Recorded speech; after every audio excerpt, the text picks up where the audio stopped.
এক দফা এক দাবি, অন্য কোনো দাবি নাই। শিক্ষা বাঁচাতে রাস্তা চাই, কৃষি বাঁচাতে রাস্তা চাই, মৎস্য সাথে রাস্তা চাই।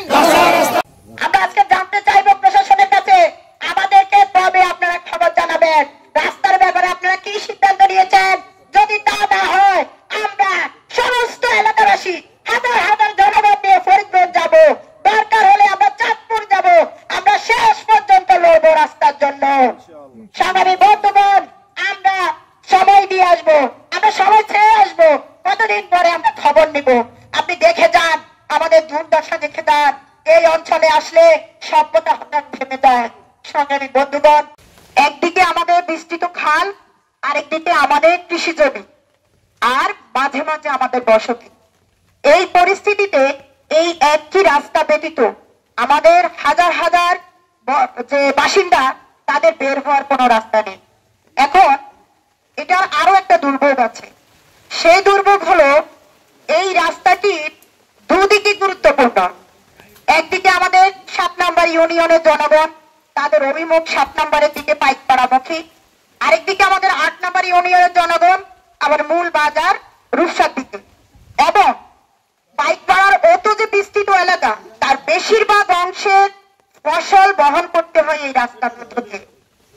এবং আপনারা সেটা বুঝবেন যে এখানে পাইকপাড়া, দক্ষিণ পাইকপাড়া, নদনা, বিশ্বরবন্দ, কবির রূপসা, জামালপুর, রূপসা, এতগুলো অঞ্চলের জনগণের যাতায়াতের পথ।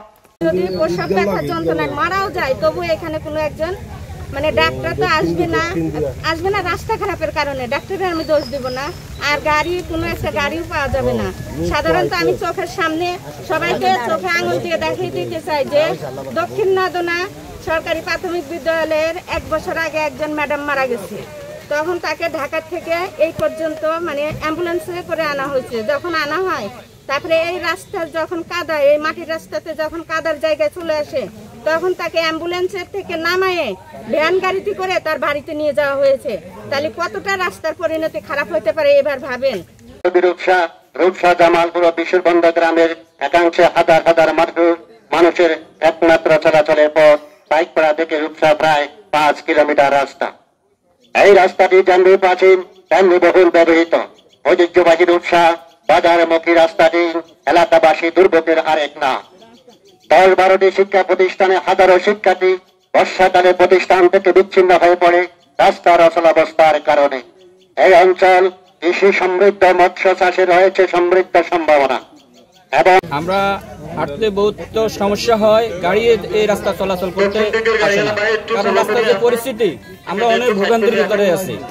আমরা আমাদের দাবি কাঁচা রাস্তা পাকা চাই। এই রাস্তাটার আমাদের মূলত সমস্যা হচ্ছে আমরা 5-6টা গ্রামের লোকজন এই রাস্তা দিয়ে চলাচল করতে হয়। তাছাড়া আমাদের ছেলে মেয়ে এবং ময় মুরব্বীরা চলাফেরা করতে সমস্যা হয়, গাড়ি চলে না, অ্যাম্বুলেন্স চলে না, এবং আমাদের গাড়ি নিয়ে আসা যায় না। দেখা আমরা বাজার সদাই করছি, আমরা বাড়িতে আসতে পারতেছি না একমাত্র রাস্তার কারণে। আদেশে পাশাপাশি সবাইয়ের কাছে থাকতে পারে এবং পাইকপাড়া, নদনা, জামালপুর, রূপসা বাসী শহর 10 জনে মিলে করে কাজ করলে আমরা ইনশাআল্লাহ কাজটা আগাইতে পারবো। ইনশাআল্লাহ আশা করি সবাই আমাদের পাশে থাকবেন। আর যারা এই কষ্ট করি সাংবাদিক বিন্দু, অনেকে আমার পরিচিত, অনেকে